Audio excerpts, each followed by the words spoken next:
नमस्कार दोस्तों। Ocean network में आपका स्वागत है। मैं हूं ओमकार चौधरी। अभी सितंबर अक्टूबर में जो 2 राज्यों के विधानसभा चुनाव हुए हैं, जिनके रिजल्ट अभी 8 अक्टूबर को आए थे।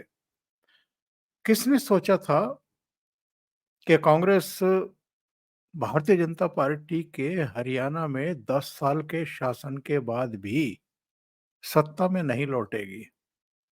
जिस तरह के प्रपंच उसने किए थे, जिस तरह की साजिशें रची थी, जिस तरीके से उसने अपने प्यादे बैठाए थे, जो भारतीय जनता पार्टी की घेराबंदी की थी, खास तौर से हरियाणा के लिए। उसके बाद भई जवान, किसान, पहलवान और उसके दिमाग में ये भी था कि जो जाट हैं, जो दलित हैं, जो मुस्लिम हैं, इन सब के कॉम्बिनेशन जब मिलेंगे, तो उसके बाद उसकी जीत को कौन रोक पाएगा? और वो 13 महीने का आंदोलन जो दिल्ली की सड़कों पर, दिल्ली के चारों तरफ घेर करके राजधानी को कराया गया था, शंभू बॉर्डर पर जो तमाशा किया गया, तो कुल मिलाकर के और वो जंतर मंतर वाला भी हम कैसे भूल सकते हैं, जो पहलवान बेटियों को वहां 2 बार बैठाया। हरियाणा की जो भारतीय जनता पार्टी की जीत रही है, बल्कि मैं कहूंगा कि भारतीय जनता पार्टी ने लोकसभा चुनाव में 5 सीटें हार करके विधानसभा चुनाव में हैरतअंगेज प्रदर्शन किया है। और इससे जो ये आने वाले 2 विधानसभा चुनाव हैं, झारखंड और महाराष्ट्र, हरियाणा की इस एक जीत ने और निरंतरता में तीसरी बार उसकी सरकार के गठन ने इन दोनों राज्यों में भी उसकी जीत की संभावनाओं को बढ़ा दिया है। हरियाणा अकेले की बात करें या जम्मू कश्मीर पर भी अगर हम नज़र डालें, तो हम बेहतर तरीके से समझ पाएँगे कि कांग्रेस का किस तरीके से पतन हो रहा है और भारतीय जनता पार्टी का ग्राफ किस तरीके से बढ़ता जा रहा है। आगे बढ़ने से पहले मैं आपको बताऊं कि 2004 से 2014 तक डॉक्टर मनमोहन सिंह के नेतृत्व में कांग्रेस का शासन था दिल्ली में, यूपीए का, यूपीए 1, यूपीए 2। और 10 साल के शासन के बाद एंटी इनकम्बेंसी भ्रष्टाचार की तमाम खबरें सिर चढ़ कर के बोल रही थी, महंगाई सिर चढ़ कर के बोल रही थी, आतंकवाद भी, कहीं भी बम फूट जाते थे, कहीं भी वारदातें हो जाती थी, कहीं भी गोलीबारी हो जाती थी। उस सब के चलते कांग्रेस पार्टी केवल 44 सीटों पर सिमट गई थी। और प्रधानमंत्री नरेंद्र मोदी के नेतृत्व में 2014 से 2024 के बीच में 10 साल के ही पीरियड के बाद उनकी सरपरस्ती में जो 2024 में चुनाव हुए, भारतीय जनता पार्टी को 240 सीटें मिली। यानी कांग्रेस के नेतृत्व वाली सरकार के 10 साल के कार्यकाल के बाद केवल 44 सीटें और भारतीय जनता पार्टी के नेतृत्व में, मोदी के नेतृत्व में जो सरकार 10 साल चली, उसके बाद 240 सीटें। इससे अंतर पता चलता है। जम्मू कश्मीर की अगर हम बात करें, तो जम्मू कश्मीर में जिस भारतीय जनता पार्टी को 2004 में केवल 1 सीट मिली थी विधानसभा में, उस भारतीय जनता पार्टी को अगर 2024 आते-आते 29 सीटें मिल रही हैं और जिस कांग्रेस पार्टी को 28 सीटें मिली थी 2002 में, मतलब 2002 में कांग्रेस को 28 सीटें मिली थी, भारतीय जनता पार्टी को 1 सीट मिली थी। आज इसका लगभग उल्टा हो गया है। अब देखें कांग्रेस पार्टी को 2024 के इलेक्शन में केवल 6 सीटें मिली और भारतीय जनता पार्टी को 29 सीटें मिली। लोकसभा चुनाव जब हुए थे 2024 के, कांग्रेस का खाता नहीं खोला था जम्मू कश्मीर में और भारतीय जनता पार्टी ने 2 सीटें जीती थी। तो मैं ये जो कह रहा था कि ये जो हैरतअंगेज प्रदर्शन भारतीय जनता पार्टी ने हरियाणा में किया है, इससे जो आने वाले विधानसभा चुनाव हैं, अभी 2 राज्यों के चुनाव तो घोषित हो चुके हैं, झारखंड और महाराष्ट्र। इनमें बीजेपी की जीत की संभावना बढ़ा दी है और इसके तुरंत बाद फिर दिल्ली के चुनाव होने वाले हैं। तो दिल्ली के चुनाव में भी इस बार अरविंद केजरीवाल का बहुत पुअर प्रदर्शन होने वाला है और भारतीय जनता पार्टी उस दरिद्रगी से बहुत आगे बढ़ने वाली है और बहुत संभव है कि इस बार दिल्ली में भी वो उसी तरह का हैरत-अंगेज प्रदर्शन करे, चमत्कारिक प्रदर्शन करे, जैसा उसने हरियाणा में किया है। लोकसभा चुनाव के जो रिजल्ट आए थे, जिसमें हमने देखा था भाजपा मुख्यालय में प्रधानमंत्री नरेंद्र मोदी का चेहरा सुर्ख हुआ था।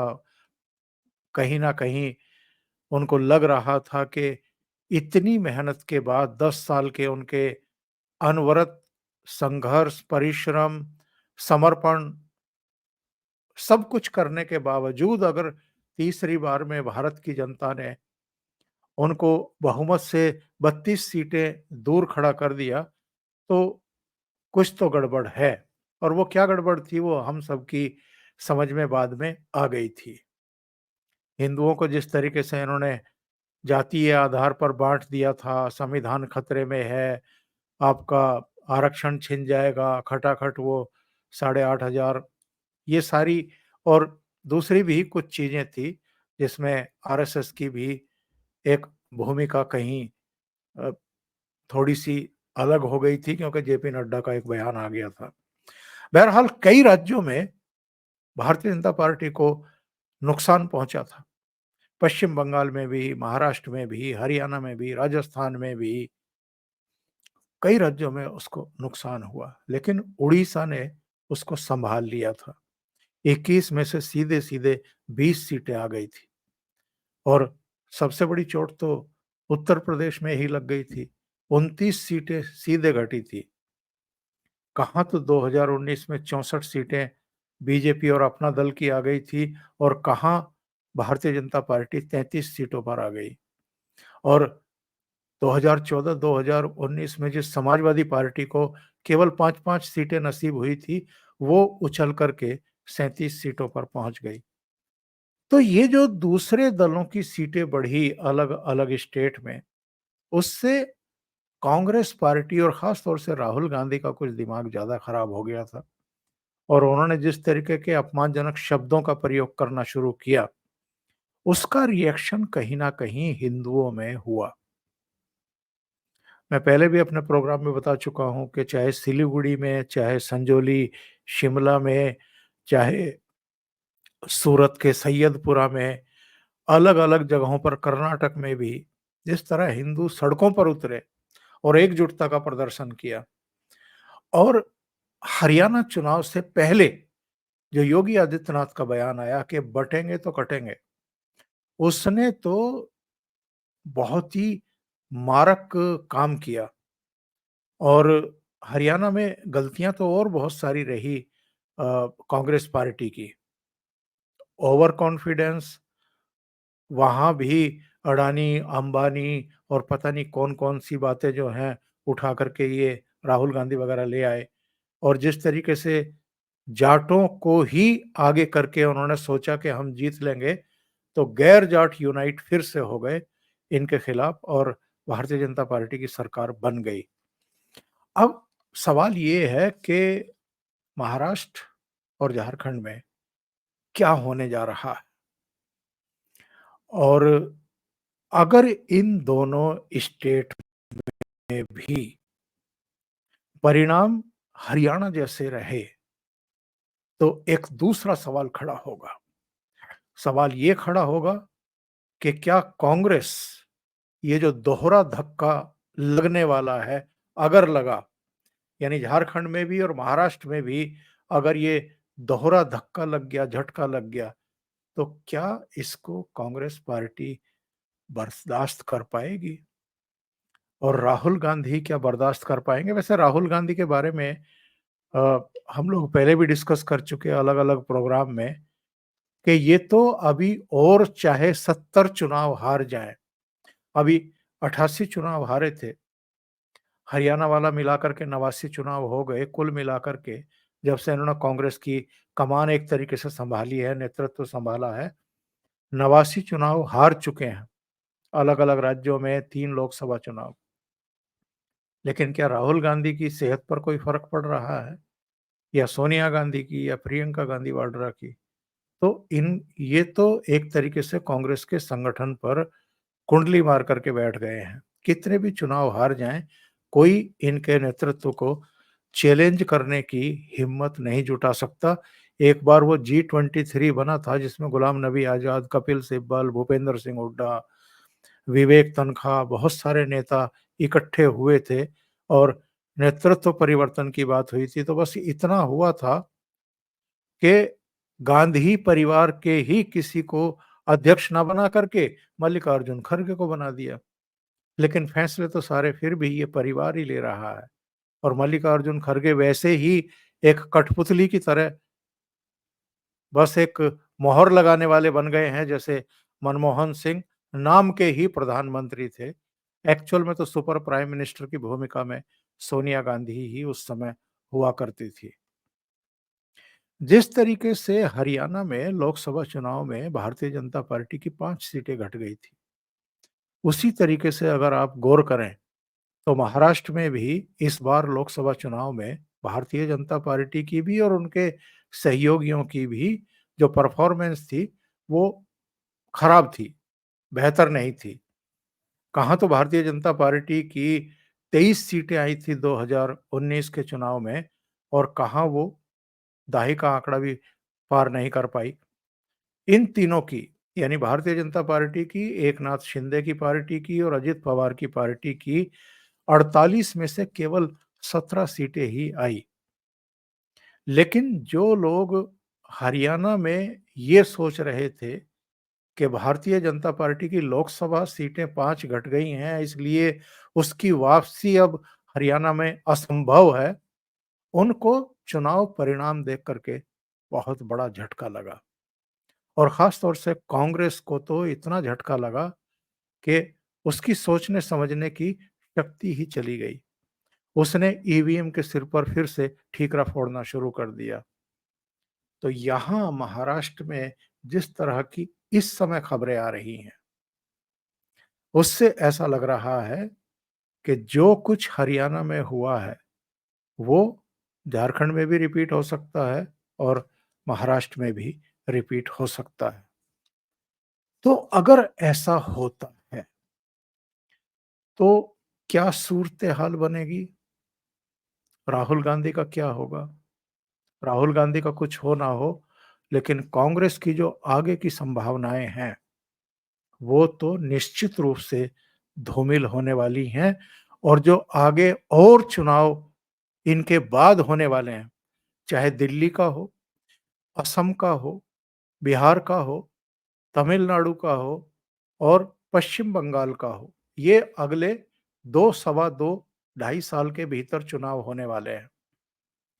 वहाँ कांग्रेस पार्टी की संभावनाएँ और भी धूमिल हो जाएँगी। भई तमिलनाडु में अगर वो डीएमके इतनी सीटें लेकर के नहीं आती, तो वो उसके साथ सत्ता का की हिस्सेदार नहीं बन पाती। असम में उसकी हालत कैसी है, ये हम पिछले 2 चुनाव में देख चुके हैं। बिहार में वो किनारे पर लग चुकी है, वहाँ आरजेडी की दया पर रहती है कि वो कितनी सीटें कांग्रेस को दे दे और पश्चिम बंगाल में तो आप समझ ही रहे हैं कि वो खत्म हो चुकी है। इस बार के विधानसभा चुनाव में, पिछली विधानसभा चुनाव में 44 सीटें थी कांग्रेस की पश्चिम बंगाल में और इस बार के जो विधानसभा चुनाव हुए, खाता नहीं खुला, वामपंथियों का भी खाता नहीं खुला और भारतीय जनता पार्टी 3 से सीधे जंप मार करके 77 सीटों पर पहुंच गई। तो कांग्रेस पार्टी अगर ये दोनों राज्य भी लूज करती है, यानी झारखंड और महाराष्ट्र, तब आगे की उसकी सारी संभावनाएं खत्म हो जाएंगी। मैंने अपने अभी एक प्रोग्राम में करीब 10-12 दिन पहले भी बताया था कि 2019 के बाद से कितने चुनाव कांग्रेस पार्टी हार चुकी है। 2019 में वो हरियाणा हारी थी, महाराष्ट्र हारी थी, अरुणाचल प्रदेश हारी थी, आंध्र प्रदेश, उड़ीसा और सिक्किम हारी थी। 2020 में वो बिहार हारी और दिल्ली हारी।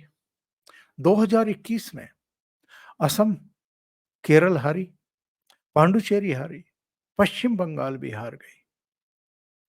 2022 में गुजरात हारी, बुरी तरह हारी और इसके अलावा गोवा हारी, मणिपुर हारी और पंजाब में तो उसकी सरकार थी, वहां वो सत्ता से बाहर हो गई। उत्तर प्रदेश और उत्तराखंड भी हारी। 2023 में छत्तीसगढ़ उसके हाथों से चला गया, राजस्थान उसके हाथों से चला गया। मध्य प्रदेश में तो भारतीय जनता पार्टी की सरकार थी, कहा जा रहा था कि जिस तरीके से ये सरकार बनी है, ज्योतिरादित्य सिंधिया को बगावत से बागी करा करके सत्ता पर कब्जा किया गया। मध्य प्रदेश की जनता तो भारतीय जनता पार्टी से बदला लेने के लिए तैयार बैठी है।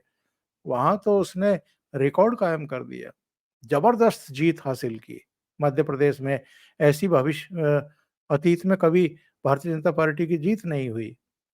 तो छत्तीसगढ़ हाथ से गया, मध्य प्रदेश पहले ही निकल गया था, राजस्थान हाथ से निकल गया, मिजोरम में हार गई। और 2024 की अगर हम बात करें तो आंध्र प्रदेश कांग्रेस पार्टी हारी, अरुणाचल प्रदेश हारी, सिक्किम हारी, उड़ीसा हारी और जम्मू कश्मीर में भी कितनी सीटें आई हैं, 90 में से 6 सीटें आई हैं। तो मैं तो ये कहूंगा कि जम्मू कश्मीर भी हारी। इतने स्टेट वो 2019 से अब तक हार चुकी है और जीती कौन सी है? एक तो झारखंड में 2019 में जब जेएमएम की 25 सीटें आ गई थी और कांग्रेस की 16 आ गई थी। जेएमएम की झारखंड में जी, तो वहां पर इनकी सरकार बन गई थी और आप इसके बाद एक कर्नाटक, एक आपका तेलंगाना, इन राज्यों में ये जीती और एक हिमाचल में जीती। केवल 3 राज्यों में अब इसकी सरकार बची है, हिमाचल में, तेलंगाना में, कर्नाटक में और झारखंड में ये सहयोगी दल की भूमिका में है, तमिलनाडु में भी सहयोगी दल की भूमिका में है। तो ये 2 राज्य और अगर इस ये हार जाती है, झारखंड और महाराष्ट्र में भी आप देखिए कि 2019 में केवल 44 सीटों पर सिमट गई थी, चौथे नंबर की पार्टी थी। तो वहां भी सहयोगियों के कंधे पर सवार होकर के सत्ता में आई थी, जब उद्धव ठाकरे को इन्होंने मुख्यमंत्री बनाया था, भारतीय जनता पार्टी को डिच करा करके। और यहाँ झारखंड में भी हेमंत सोरेन के कंधे पर सवार होकर के सत्ता की मलाई खा रही है। दोनों राज्यों में उसकी अपनी ताकत इतनी नहीं है। तो पूरे देश में ही अगर आप देखें तो कांग्रेस पार्टी का लगभग सफाया हो रहा है और अब तो एक ट्रेंड बन गया है कि जहां जहां उत्तर भारत में अब भारतीय जनता पार्टी से इसका सामना होता है, हिमाचल जैसे अपवाद छोड़ दें, तो ये हर जगह अपना चुनाव लूज करती है और भारतीय जनता पार्टी इसको पटकनी देती है। अभी के लिए इतना ही। बहुत-बहुत धन्यवाद। अगर आपको ये चैनल और इसके कंटेंट पसंद आ रहे हैं, तो लाइक करें, कमेंट करें, वीडियो को शेयर भी करें। अभी तक अगर आपने ये चैनल सब्सक्राइब नहीं किया है, तो सब्सक्राइब कर लें। साथ में लगे बेल आइकॉन को दबाना ना भूलें, ताकि आगे आने वाले वीडियो और उनके नोटिफ़िकेशन आप तक पहुँचते रहें। बहुत-बहुत धन्यवाद। नमस्कार।